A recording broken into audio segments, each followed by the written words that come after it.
Hey everyone, thank you so much for tuning back into Taking Back Monday. I am so excited you've decided to say goodbye to the Sunday Scaries and hello to the future of work.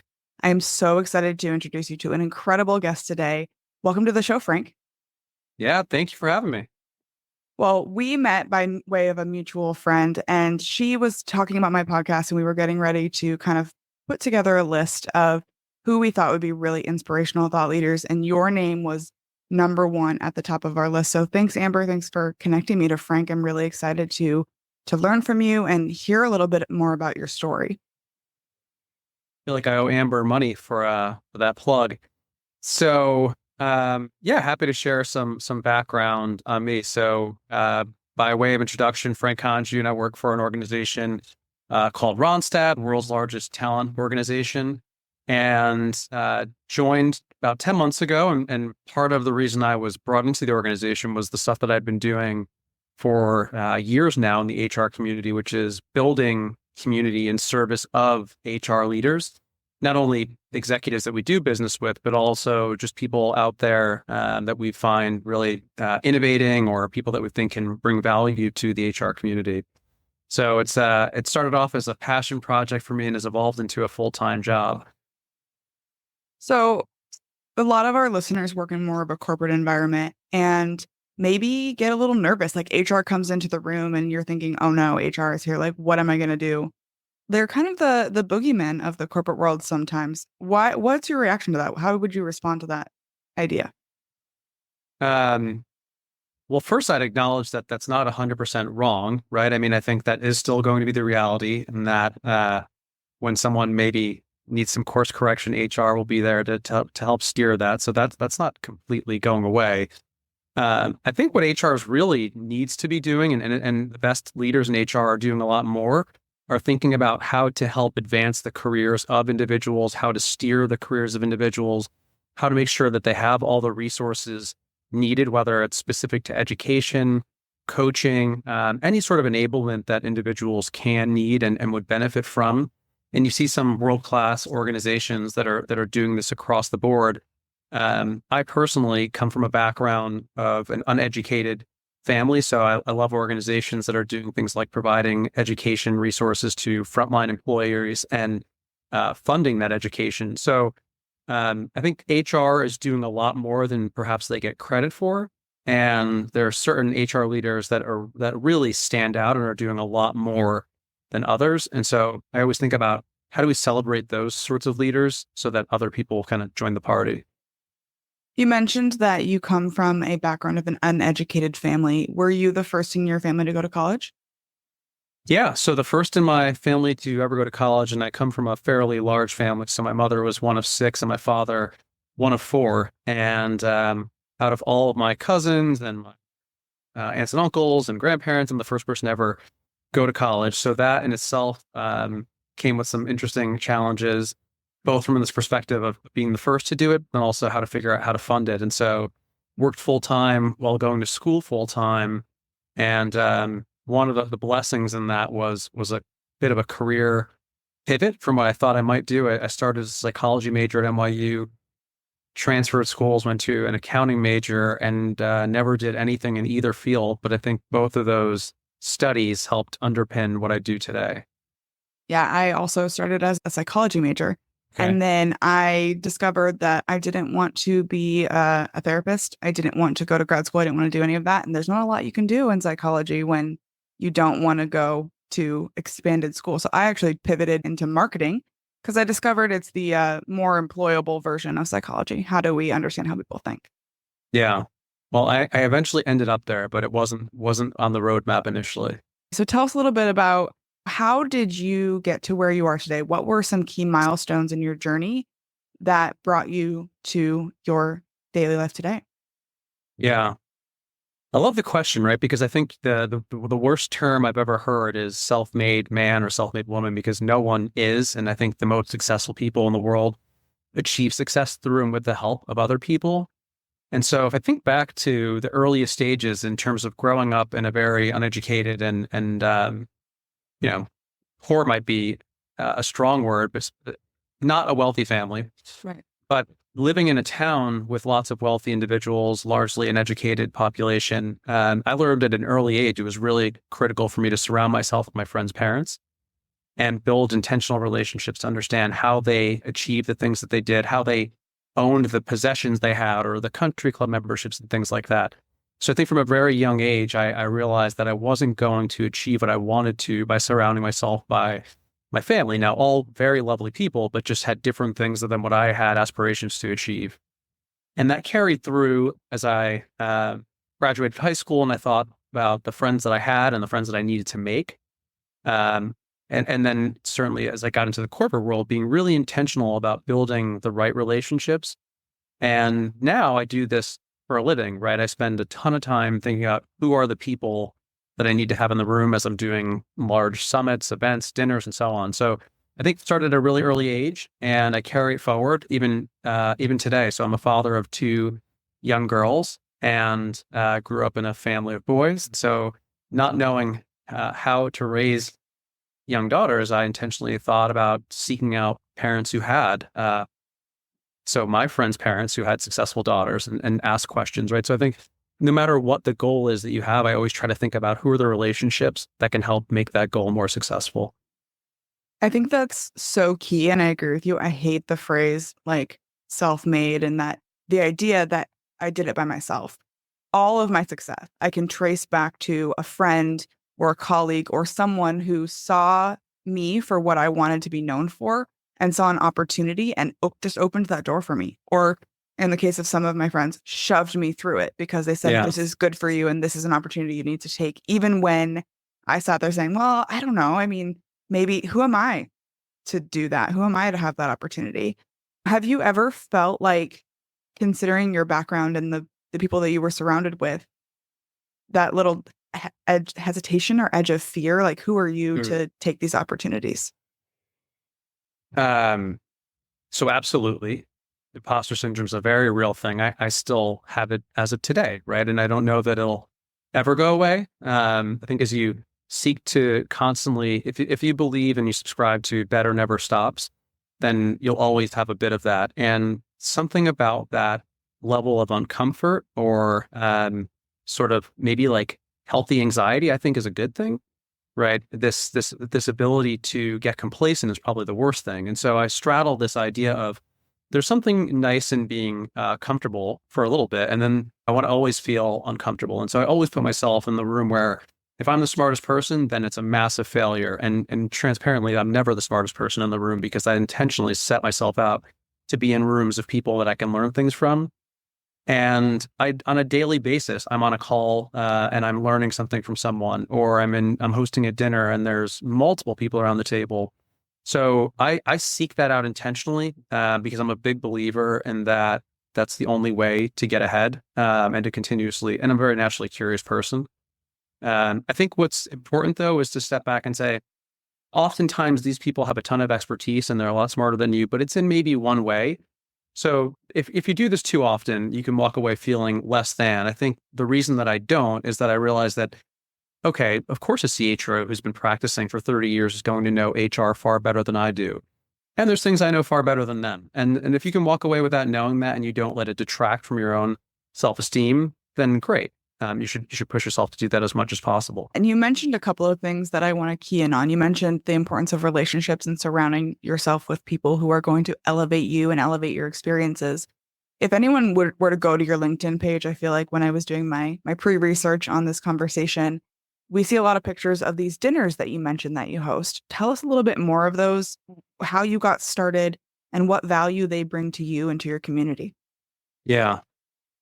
So it kind of fell into it, as I mentioned, right? Psychology, accounting, started working for a guy who wrote a best-selling book. And within his business, I started running some of the consultant projects. And one of the consulting projects was building executive community on behalf of one of the world's largest consultancies. And through that, they asked me to lead the chief operating officer community. Now, I have no knowledge of what a chief operating officer even does at this point, but I'm tasked with convening this group and creating a community of 100.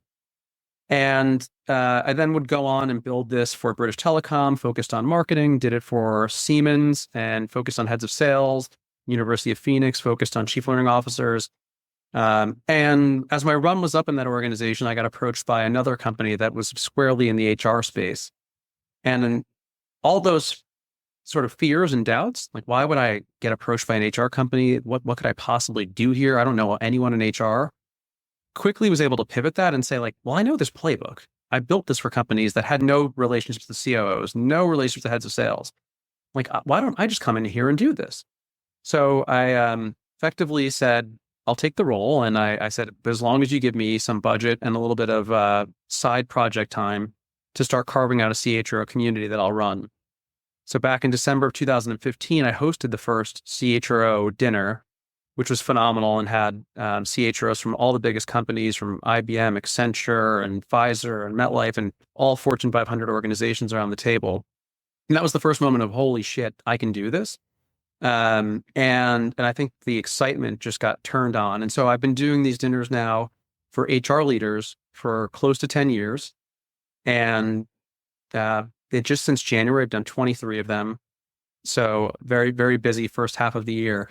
And what that does, I think, if you think about like what I was saying before in terms of being really intentional about building relationships, doing it in a one-on-one fashion is fantastic if you're doing it in a pretty laser-like focused manner. But if you want to be able to build relationships at scale, I don't think there's any better way than doing it through the lens of building community and doing it in service of others. So I feel like if you read a lot of books around networking, they talk about how to do this or selling, how to do this and how to build intentional relationships. And there's so many good tools, and that's great. I think I've cracked the code on how to do this at massive scale to the benefit of my own personal brand, to the benefit of my business, but also for the benefit of everyone that has a seat at that table. Mm-hmm. And so while I'm certainly deriving some value, quite confident I'm adding more value than I'm taking. I think that that's a very important point, right? Because I think sometimes people go into networking with a strategic plan of how am I going to get benefit of this? Am I going to get a lead? Am I going to get a sale? Am I going to get access to this person that I'm trying to get into? You go into it with a, how can I add more value to these experiences for these other people, and put in 1x, get 10x back, right? I think that's the difference between networking and building relationships. So like the way you described it, I think of the person that is out and they would say, I'm going to be networking. And to me, like, I hate the word. Yeah, it's so sleazy sometimes, right? It feels just icky. It does, right? Because I think it's about, what am I going to get out of this versus I'm a firm believer in leading with or killing people with generosity. And also sort of this concept of knowing that you don't need to keep score of what you've done and count everything and look for what the return is. Because the simple equation for me is, if you do the right things enough times with the right people, you'll get to the right outcomes. Mm-hmm. And I see this all the time where I'll get pulled aside at a dinner and say, hey, I need to talk to you about XYZ. And that required me doing zero selling, and they've come to me proactively and effectively asked me. So not only have I not given them the wrong feeling of, oh, this guy's here to sell me something, I don't even talk about what I do in my role, or I don't talk about what our company does as a business. But I'm quite confident that when they need something, they'll probably give me the first call. And maybe if they don't, it's okay. It's okay if they don't. You've cracked the code on building a great community. Is there any, like, let's say I wanted to build a community of people who work in a specific area. What would I do to start? Yeah, the first thing is start small, right? So let me back up even.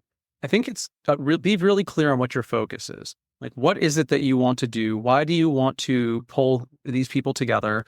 And then why do you have the permission to do it? I was just asked to pull together a chief procurement officer community for my organization.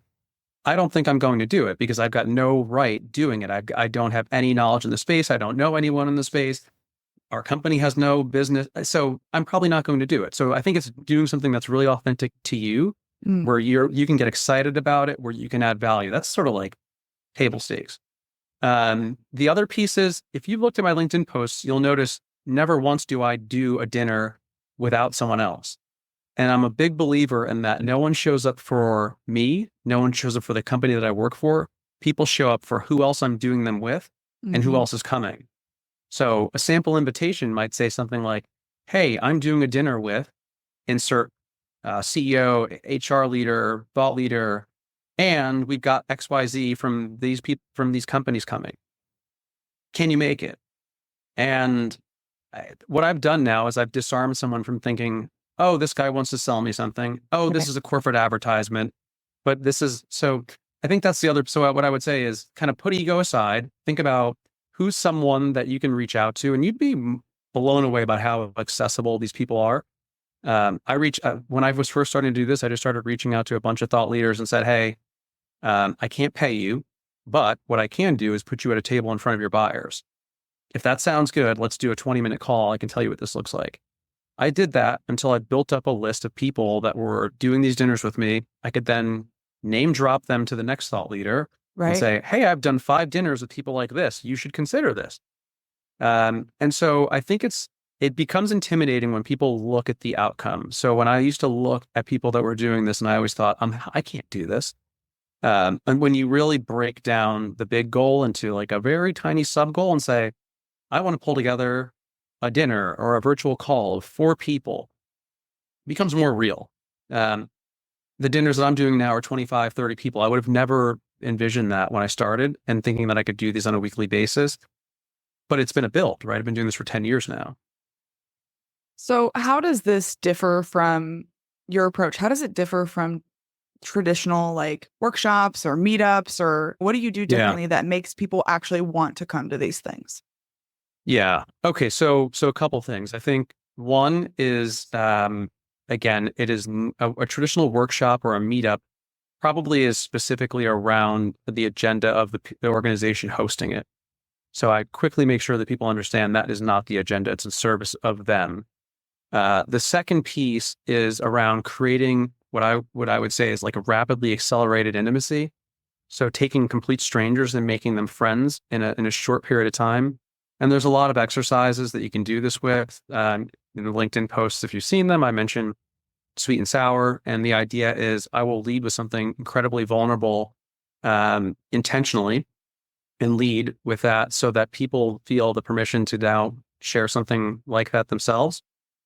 And so while this doesn't happen all the time, at a recent dinner I did in New York, 2 women from one of the top premier investment banks in the world were crying hysterically and couldn't even get their words out. Wow. If you think about the culture that they work in, and sort of it's something where they don't feel safe to share that. So there's other examples where a woman rolled up her sleeve and showed where she had slit her wrist and tattooed above it to never allow work to burn herself out. So I think there's this looking at how do you do introductions in a different way. No one cares about your title or the company you work for, but if you can give somebody a reason to care, that goes a long way. And so we created a very high relational environment and then move into content that isn't about, again, anything that I can sell them. It's about things that they're thinking about, and which are, again, I'm able to reach out to people and understand what are the topics you want to hear more about. So they're different in that way, in that it's a sharing of very specific high return best practices. So when I set the context up front, I say, if we don't walk away with 4 to 5 specific things that you can do with your organization, your team, or personally, then it's a failure. If you don't walk away with one new relationship where you feel like you can pick up the phone and call that person on the weekend or text them, and that could be a complete stranger, but now a new friend, then the dinner was a failure. So I hold myself to a really high bar on thinking about how will someone walk away from this and tell their friends or their spouse, like, this was awesome. If it doesn't check that box, it's a failure. I love that because it truly is the greatest example of you're bringing value to these people's lives. And like you mentioned earlier, if they need your services, odds are good you're going to get at least the first phone call, but you're not coming in with an agenda besides creating a great experience for everyone who participates. And I think that's a really unique, unfortunately, unique mindset that a lot of people don't have in the corporate world. It's business first, people second, rather than people first and Yeah, business later. I think that's right. So this is your chance to kind of throw someone on the hot seat. If we want to learn more about taking back Monday and really making work a meaningful experience and connecting to other human beings and people to people, who do you think is out there as a true thought leader? Who is really leading the charge on that? Yeah. There's there's something that I'm part of and proud to be kind of a founding member of in what we're calling Radical Innovators Movement. So myself, Keith Ferrazzi, and another gentleman named Moses Berkowitz. So I think we see ourselves more as the conveners, and then there's organizations that are part of this, some of the Walmart and other large CHROs. And our real goal is exactly kind of what you've talked about, in that it's how do you elevate individuals and in their corporate role, but in their personal lives, and as a result, sort of transcend into society, given that these organizations like a Walmart touches 2.1 million people individually. Mm-hmm. And then, of course, if you think about the number of families impacted. And so what are the specific high return best practices that these organizations can implement to radically innovate? And so some examples would be breaking down jobs. So this construct of what work is like we've created work. And so we can re-envision what work is. Mm-hmm. And we're doing some great work. So one example would be with a hospital who has said, we're in a massive nursing shortage, and 50% of what a nurse does, they hate, which is administrative work. So why can't we break down what a nurse does and replace that 50% with allowing them to be nurses? Yeah. You'd probably have, you can infer a few things. You're likely to have higher retention. You probably have more people go into the profession. And as a result, you might have a bit more supply for nurses altogether, right? And alleviate some of that massive shortage. So there's a lot of different ways we can think about this in a corporate setting. And so Keith Ferrazzi is a well-known author, and Moses Berkowitz works with one of the world's largest ed tech platforms. And so I think what our three organizations bring together is highly complementary, and we're excited to be kicking that off. I think it's so important to recognize that we are the only species on the planet that has created this kind of economy where we all have to do something in order to get basic needs and enjoyment. Your example of looking at the things that nurses don't enjoy, or the reason that they're leaving their job, and saying, is this the highest and best use of their skill set? No. Let's let them connect with their highest and best use, and then let someone else fill the gap for the pieces that doesn't best meet the needs of the organization or of the individual. Yeah. Yeah. So there's a number of different examples of threads that we're looking at. The human future of leadership. So thinking about if AI starts to displace a lot of the managerial tasks that people don't like to do, and people who are being managed, employees, don't like being managed by, and they say they prefer AI. Well, what does that do to free up managers to be better at coaching, better? Mm-hmm. And there's so many different things that a manager might do, right, in terms of how they show up differently. And so there's a lot of good thought leaders like Katendra Wadhwa, who is from Columbia, who is helping us on that work stream. Rita McGrath, who is a top strategy thinker, who's helping us think about how do we push decision-making out to the outer levels of the organization so that things aren't so centralized and you really empower more individuals within the organization. So there's a lot of great things that we're doing, and it's just starting to kick off in the last month. And so I'm super excited about that. And I feel like this is the next evolution of the community work I've been doing. I'm so excited to follow along on that journey with you. If someone really connected with you today wants to follow what you're doing or get in touch with you, how can they find you online? Yeah, I'm poor at branding, so I'm on LinkedIn. That's about it. And eventually there'll be more, but right now LinkedIn is probably my primary place to go. Thank you so much for being on Taking Back Monday. I've really enjoyed this conversation. Yeah, thanks for having me.